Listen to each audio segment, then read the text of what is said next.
Jesus. Walk Chi-Town, ooh, Chi-Town. Mr. AZ hot now. I bow down to no one unless it's the Holy One. I'm the only one who's speaking the truth. Are you too? Tell me what you do. Tell me what you choose. Are you heaven to hell proof? What's up, ladies and gentlemen? Welcome back. It's been quite a while. Welcome to another episode of the CL Talks podcast. My boy was yawning. Nah, it's play.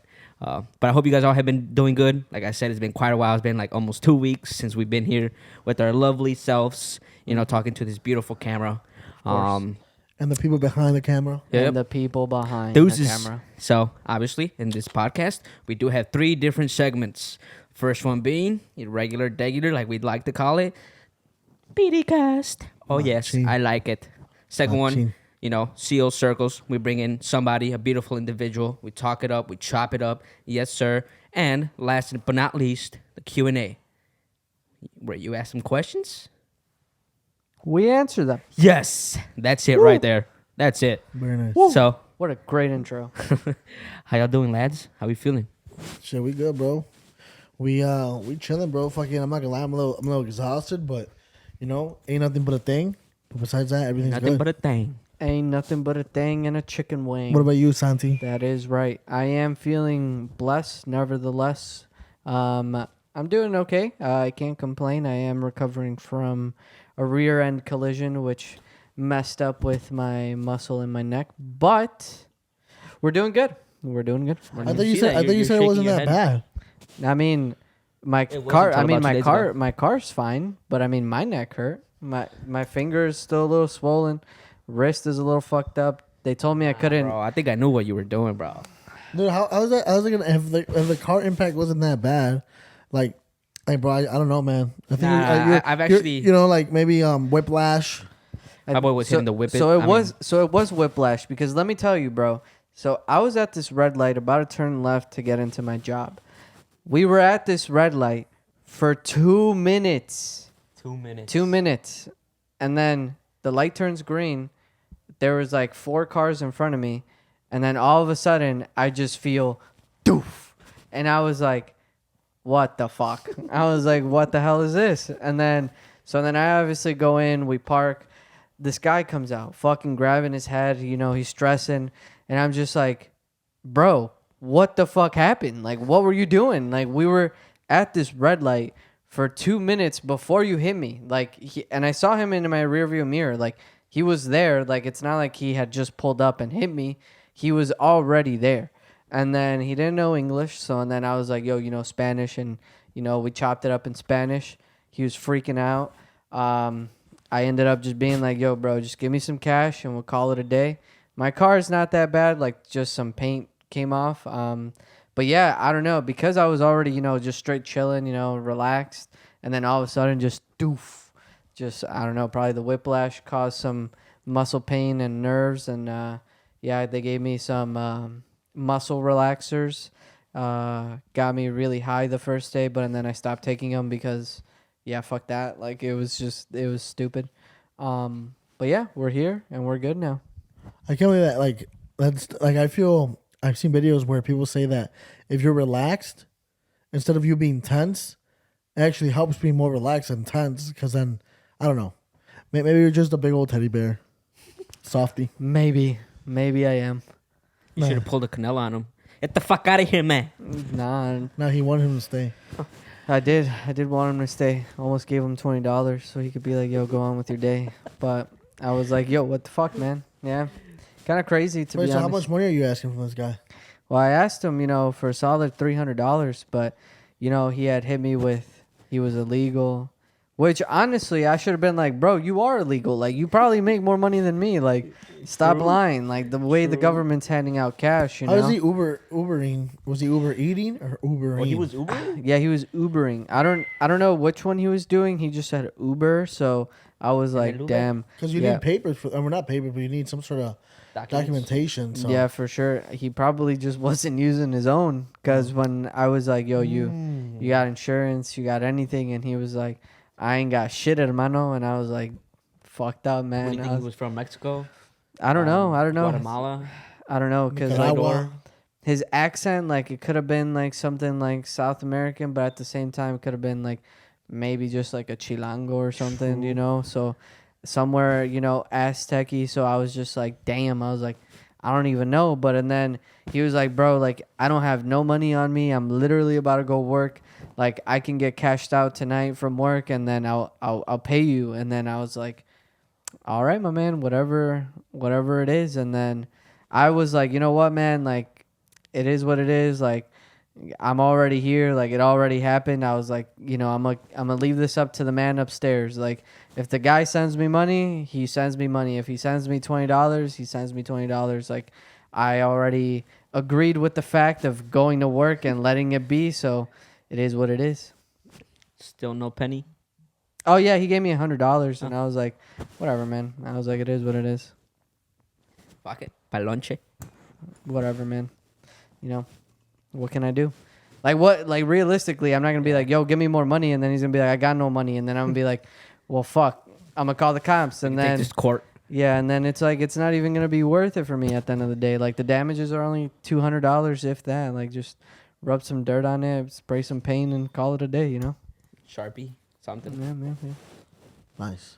But yeah, that's been what's happening, and then, you know, that happened after I got back from Mexico. I went to Mexico for 2 days. That was amazing. Went to PG, Puente Grande. You know what I mean? If you're from there, shout out you. If you're not from there, you gotta go there because it's the place to be. But yeah, Nice. What about you, John? Well, I've been here in the United States for the past 2 weeks. Of America. I've been doing good. Blessed, obviously, like every other day. And yeah, not much going on other than just hustling. That's about it. And hitting the gym, obviously, but that's it. I like it. What about you, bro? I've been chilling, bro. Fucking just got back from a retreat. That was pretty good. It makes me think a lot when I'm in a retreat because it's like, I know God is real and obviously you feel it in a lot of things, you know, but I start wondering like, what do Islams feel? Because you're in your own thoughts all day for What- 3 days. Yeah, what do Islams feel? What do Jehovah Witnesses feel? Like, what kind of God or like, you know, if they worship different gods from us, quote unquote, right? Or is God just is God just touching everyone the same way or whatever, right? So it's just me thinking about like, I don't know. You know what I'm saying? There's things that I think about and obviously I do believe that the Catholic faith is the right faith for many reasons. Though I feel like the biggest reason I've spoke about before is whenever there's an exorcism, they call for a Catholic priest.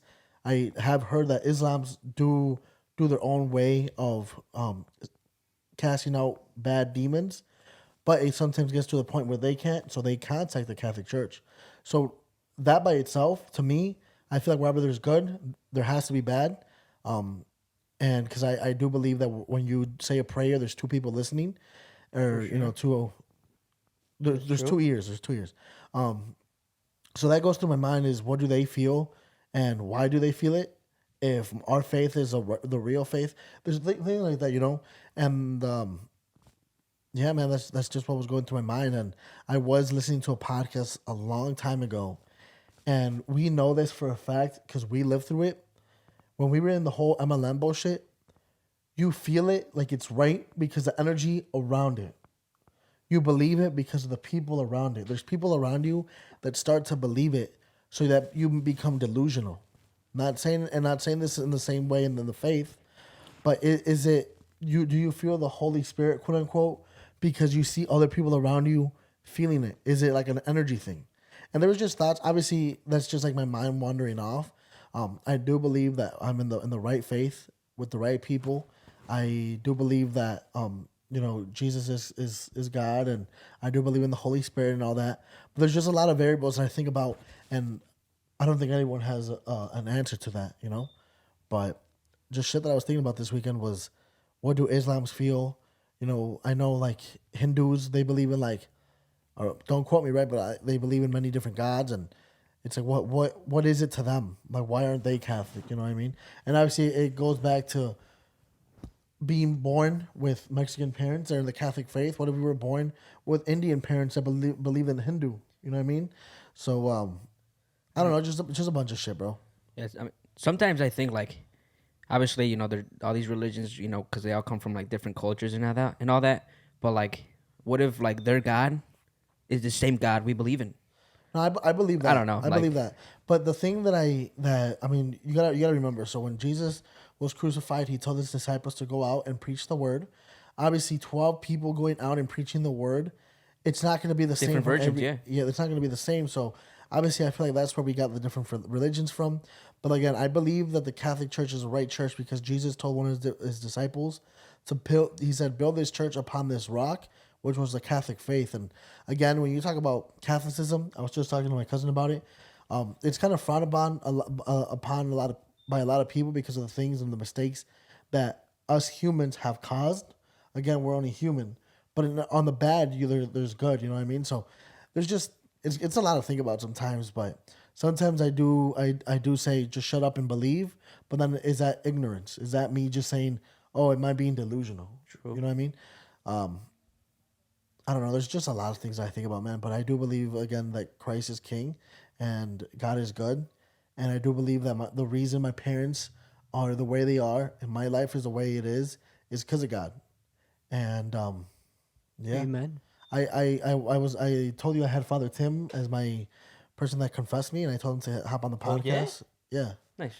I guess I didn't tell you, but yeah. So I had Father Tim. I told him about the podcast. I told him, how I've been doing lately, and believe it or not, Father Tim is actually the person that told me about money. And I know that might not seem right from a priest or coming from a priest or whatever, but Father Tim grew up very wealthy. He grew up in Winnetka, and he showed me because my dad told me that I wasn't interested in school, and obviously to Father Tim, that was like, oh, maybe he's gonna grow up poor or something. So he came up to me one day. He's like, hey, Hosian, let me just show you what my dad has accomplished. And it was this big ass home in Winnetka, $4 million home at this time, or maybe it was more. I think it might have been $10 million or some shit. And at that time, so right now it's probably worth like fucking 15, 16. And I told Father, I'm like, Father, thank you for showing me that because that's always stuck with me is your dad's home and what your dad has been able to accomplish. And I told him I'm in that same path. I really want to be, I want to accomplish bigger and better things. And I did tell him, I'm like, sometimes I am scared to make too much money and then lose my faith in God, which I know won't happen, but it's just a fear of mine. Or what if I'm putting money over God, or yada yada yada. And I told him that I pray to God often to bless me, to bless me so I can bless others when it comes like with money and stuff. So I don't know, man. It's a lot to think about, to be honest, when it comes to religion and money and the Catholic Church and shit like that. No, yeah, but I mean, it's like yin and yang. I feel like obviously, God blesses us so we can bless others truthfully, and even if we have like just a couple pennies in our pocket, like we can go out there and help at least one individual, having a better day or whatever the case is. But obviously, God is never gonna put us in a situation where like we can't grow from it or anything like that. But and then I have heard before, and again, I don't believe this 100% right, but it makes you think. I forgot where I heard it, but it was something to do with why Catholics preach about not being wealthy, especially Mexican Catholics, because they think money is the root of all evil. yeah, Mm-hmm. And it makes you think, like, is that why a lot of these people in the church are so caught up not wanting to make money and just dedicating their life to God, which is great, but I know God doesn't want you to suffer financially either. But there's obviously situations, again, not saying anything, but like my dad, or there are people at our church that make pretty good money, when they have their own businesses, like certain landscaping companies or whatnot. My dad's concrete business. So I believe that God, again, like what you said is true.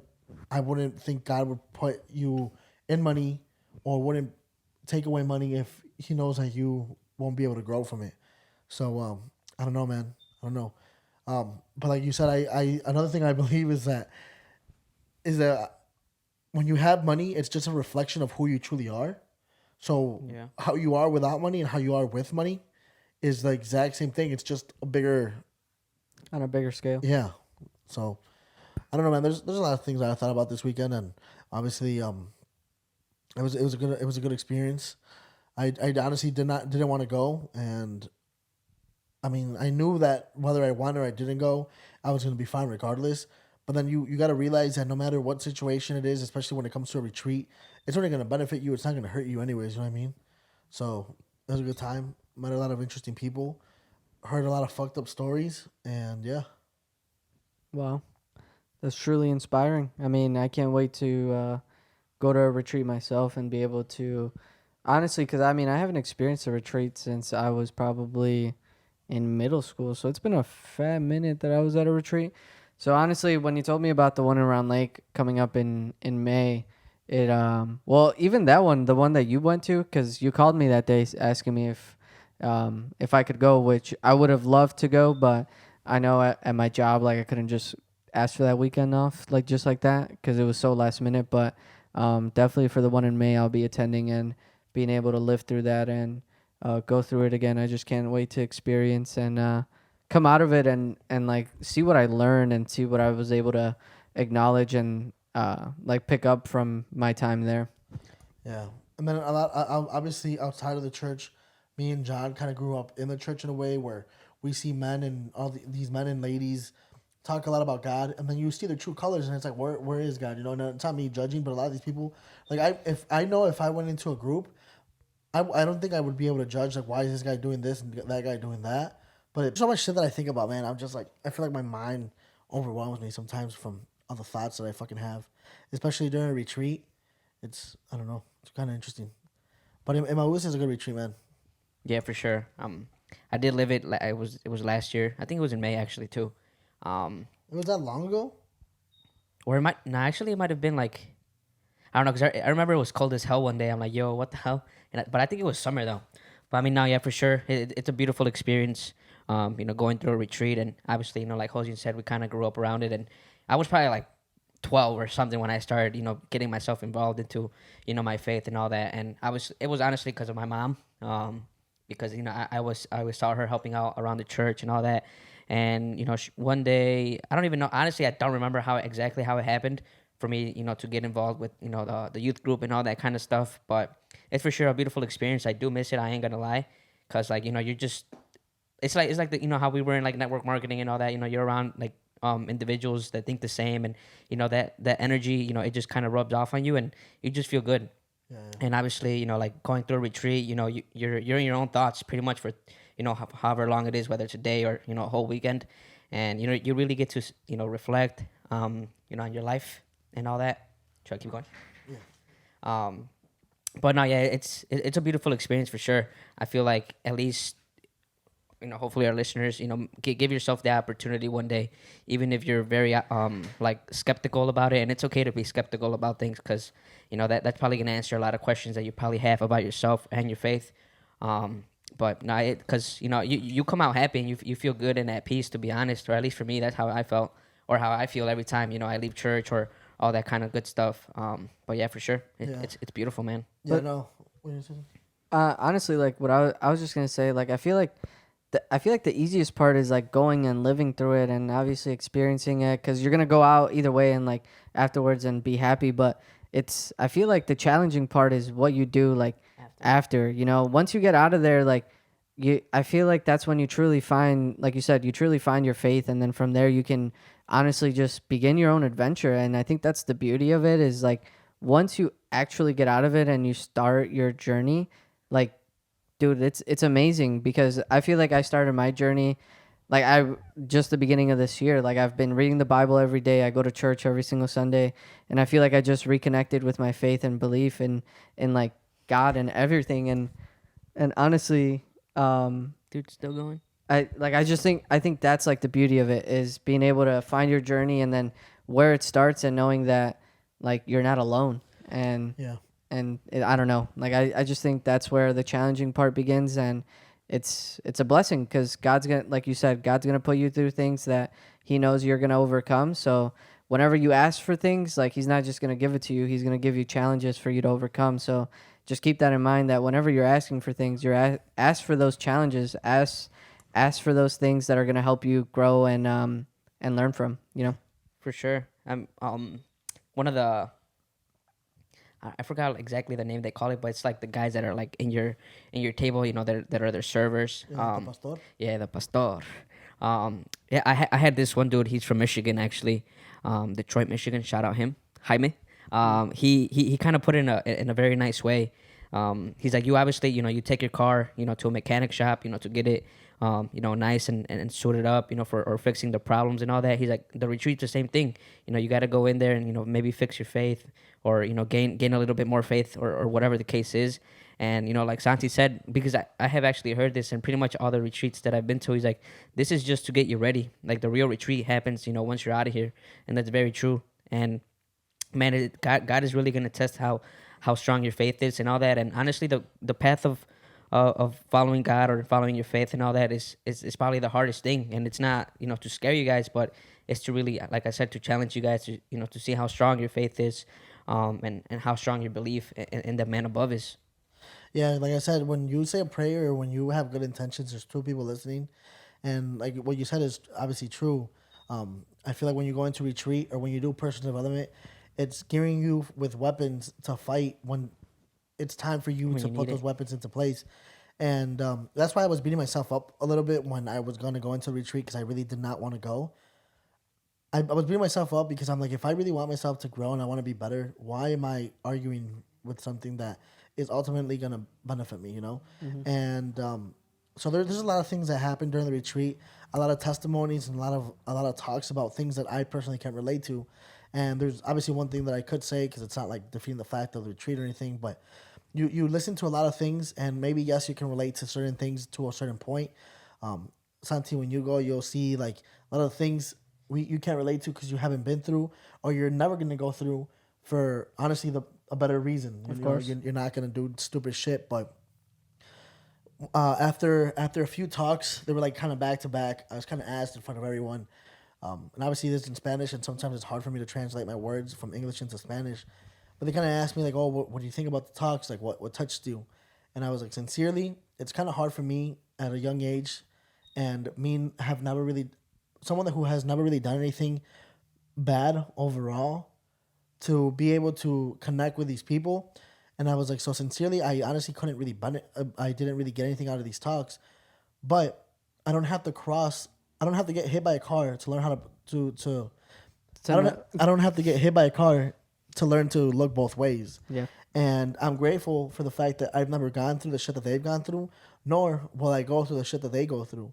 But as a man, I do believe that you have to hold yourself totally accountable for anything that happens in your life. Again, going back to you getting hit by your car, ultimately, I know You should have fucking looked both ways. Yeah. No. It was my fault. Ultimately, it's your fault. You could have left earlier. You could have been there. You know. So there's things that you obviously can't change. God does things for a reason. But I told everyone, I'm like, I think as a man, you got to hold yourself fully accountable for anything and everything. And if you do something bad, you know damn well there's gonna be a negative outcome. So why are you crying over it? Yeah. I was like, but at the end of the day, I'm blessed to never have gone through any of that. I'm blessed to hear these testimonies to remind myself why I can't do these things. And as Ty Lopez always says, and all these people, not just Ty, but obviously the person I listen to the most is Ty. He says that you got to learn from everyone, even if it's what not to do. And yeah, man. So, and there's just a lot of shit that happens during the retreat where you're like, fuck. And, maybe it makes you a little emotional or whatnot. And yeah.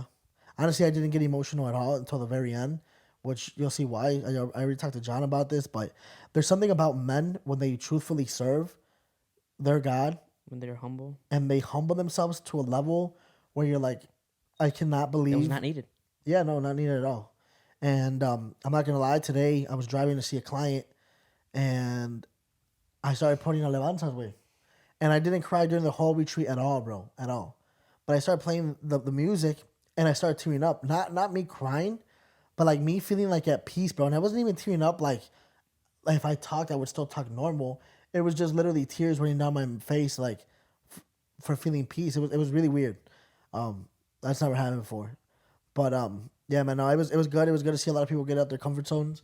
This motherfucker over here was going crazy when it came to activities, dude. Hey, low key, like at first, I mean, I don't want to talk too much, but like at first I was like, damn, like there's just some old ass men. They're fucking doing this. Yeah, and but then obviously you kind of we used to do it back in the day though. But like it's between us though. Like Yeah. obviously I'll fuck around with you, but it's hard to fuck. But that was like one of the first things we did. Yeah, I I'm know. like, yo, Like, how you gonna just throw us that's into a, this? that's a nice way to break the ice for sure. Wait, what was it? Nah, I can't talk to you about it, sir. And You that's gotta wait till May. Okay. but that's the thing. It's like with my so my dad serves a lot of these retreats, and obviously thanks to God, my dad is who he is today. But it's really awkward. I think it would be, I don't know. Me and my dad don't have the best relationship still to this day. I can't just go up to my dad and be like, you see some of these kids are like, oh, ¿qué onda, pa? Like, todo bien type shit. Talk shit with the dad. I can't do that shit, bro. My dad is my dad, and that's it. Yeah. He's never been a friend, and that's just me being honest. He's never been someone that I can go up to with problems. He's my dad, and that's it. And that's really sad maybe to some people. To me, that's life. I don't like that's my life, that's how we fucking and, grew up. and that's not me being like Yeah. not me being emotionalist, but like the other day I got into it with my dad, and he's like, "Oh, you have no idea what your grandpa did to me," and I'm like, "Dude, do you think I care what your dad has done to you? If I barely care what my dad has done to me, what makes you think that what your dad has done to you is gonna make me care?" And obviously that didn't sit well with him, but it's true, bro. Like if my own dad has put me through hell and back. Bro, I don't care what his dad has done. I don't care what I care about is right now and moving forward. And I told my dad that. So I think it's gonna be awkward when I do serve the retreat next to my dad for that reason we just spoke about right now. But I feel like I would regret it if I never got the chance and the opportunity to do that with my dad. No, for sure. Like I said it earlier, I think it's a blessing to be honest, because obviously not a lot of people get to experience that. First of all, but just being like obviously you're there for one reason and one reason only, and that's to be able to change at least one participant's life. Yeah, facts. And I do believe that God has put me in situations and with people for a certain reason. Obviously, there was a point where you receive things from people, and in these things, a lot of people did say that I have changed their life tremendously, and they cannot believe where they would be without me. And it's really, I don't like to think about that often, but it's crazy how God has worked through me to wake a lot of people up, bro. There's been times where I wanted to leave my friend group many times, but I haven't for the reason of one person telling me, yo, if you leave, these people are going to go back to their old habits and their old ways. And I'm just like, fuck, Yeah, like, it's probably true. yeah. But to end this off in a funny way, I guess, to kind of lighten things up, I know I haven't told Santi, but Santi, so when you go, obviously you're going to sleep No, there. don't tell him. Dude, Nah, it's he's fine. It's obviously kinda gonna, funny, he's it's obviously he's obviously gonna Yeah. sleep there. No, yeah, no. I've done it before. Oh God, that's definitely. I've not slept skeptical. there. I've slept there before. So no, you haven't. You have not. I mean, you slept at a retreat, but so okay. So point is, they put you in your own little room with other people that you've never met. So that's obviously one thing is they put you out of your comfort zone. You're gonna sit and talk to people that you will never have talked to out of, And God's gonna put you in that retreat in May and put you next to people. Then things can happen out of retreats, right? But I like that. so I got put into a room to sleep in with men from all over the place. One in particular, I did not know was a priest, and you don't know if you might there might be a priest with you when you live the retreat, but you're not gonna know that he's a priest until the very very end. So Yeah, they can't disclose it. yeah. So long story short, bro, it's the second night. We're more comfortable with each other. We're talking shit, and Like talking shit. yeah, like just saying shit about our life and stuff. And there's this one dude in there that you can tell that he's really about the church and really about God. And I ask him, I'm like, hey, oh fuck. I'm like, are you thinking about becoming a priest or like what? And he's like, nah, man, I'm thinking about teaching the word of God to people in the United States, but I might become a priest, I might not. And he's like, why? He's like, whatever, right? And I told him, I'm like, I've actually thought about becoming a priest too. And he's like, well, why didn't you? And I'm like, man, because I fucking love ass. Okay, I'm saying shit like this in front of a priest, which I don't know a priest, right? And then there's another guy right next to me. He's like, bro, he's like, man, you right, bro. He's like, honestly, how are you gonna give a pussy, man? and then another guy or the same guy was like, how often do you think priests jack off? Like talking hella shit, bro. Just saying shit that obviously you would never say in front of a priest. Yeah, definitely not. And just talking about women and shit, you know what I mean? And Definitely sinning. yeah, and Yeah, bro. So we're just After fucking, they had confessed that same night. I mean, we're just talking about why we haven't become a priest.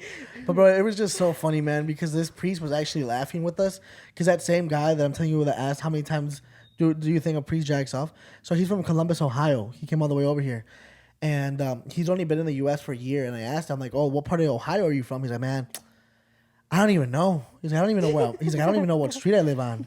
I'm like, "You should put that on your phone." He's like, "Yeah, you're not the first person that tells me that." Like, just dumb stuff, man. And obviously the priest is laughing with us and saying all sorts of stuff too. But obviously he's not swearing or anything. Did he answer any of those questions? Nah, hell no. he was just very quiet.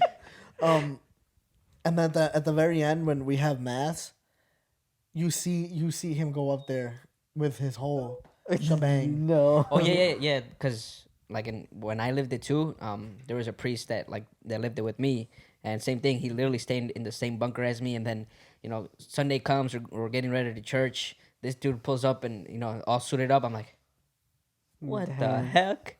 But Yeah, bro. It's because you obviously get comfortable with these men, so you're gonna start saying Yeah. shit just like bro talk. You know what I mean? Yeah. And you can just see the priest's face, like fuck, like I cannot believe that these motherfuckers are really saying this Yeah, shit right in front of me.